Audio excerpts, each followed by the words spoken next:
ഇന്നലെ സ്വകാര്യ സർവകലാശാല നയം വന്നതോടുകൂടി മാധ്യമങ്ങൾക്ക് 1, 2, 3 ചോദ്യങ്ങൾ മാത്രമേ ഉള്ളൂ. SFI TP ശ്രീനിവാസനോട് മാപ്പ് പറയുമോ എന്ന് ഒരെണ്ണം. മറ്റൊന്ന്, സ്വാശ്രയ സമരങ്ങൾ അതിനെ എതിർത്തതൊക്കെ തെറ്റാണെന്ന് സമ്മതിക്കുമോ എന്നൊരു ചോദ്യം.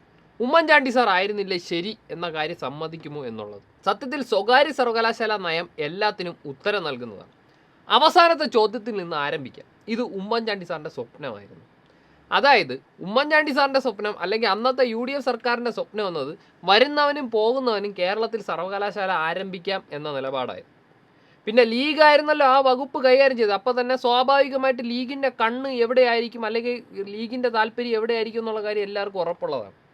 അന്ന് ഈ സ്വകാര്യ സർവകലാശാലകൾ ആരംഭിക്കുന്നതിന് വേണ്ടിയിട്ടുള്ള മാനദണ്ഡങ്ങളോ നിയമനിർമ്മാണങ്ങളോ നടത്തിയിരുന്നില്ല.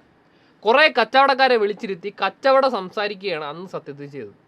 എന്നാൽ ഇപ്പോൾ കൃത്യമായ നയം വന്നിരിക്കുന്നു, നിയമനിർമ്മാണം, ചട്ടക്കൂടൊക്കെ വന്നിരിക്കുന്നു, സംവരണം ഉറപ്പുവരുത്തിയിട്ടുണ്ട്. സ്വാശ്രയ എഞ്ചിനീയറിംഗ് കോളേജുകൾ ഇതുപോലെ ഒരു നിയന്ത്രണവും ഇല്ലാതെ, ഒരു ചട്ടക്കൂടവും ഇല്ലാതെ തോന്നിയതുപോലെ UDF സർക്കാർ കൊടുത്തതാണ്. കേരളത്തിലെ എഞ്ചിനീയറിംഗ് കോളേജുകൾ ഈ വഴിക്കായതിൻ്റെ കാരണം ഈ സ്വാശ്രയ നയമായിരുന്നു. ഈ സ്വകാര്യ എഞ്ചിനീയറിംഗ് കോളേജ് പോലെ ആകണോ നമ്മളെ സ്വകാര്യ സർവകലാശാലകൾ എന്നുള്ളതാണ് ചോദ്യം. ഇതേപോലെ നിയമനിർമ്മാണം കൊണ്ടുവരണ്ടേ എന്നുള്ള ചോദ്യമാണ്. ആ ചോദ്യത്തിനുള്ള ഉത്തരമാണ് ഈ സ്വകാര്യ സർവകലാശാല നയം. പിന്നെ ആദ്യത്തെ ചോദ്യം, TP ശ്രീനിവാസന് അടി കിട്ടിയത് കേരളത്തിൽ സ്വകാര്യ സർവകലാശാല കൊണ്ടുവരാൻ നോക്കിയത് കൊണ്ടല്ല, അതിൽ സമരം ചെയ്തവരെ നോക്കി തന്തയില്ലാത്തവരെ എന്ന് വിളിച്ചത് കൊണ്ടാണ്. അപ്പോൾ അതും ഇതുമായിട്ട് കൂട്ടിക്കെട്ടുന്നതിൽ പ്രത്യേകിച്ച് അർത്ഥമൊന്നുമില്ല.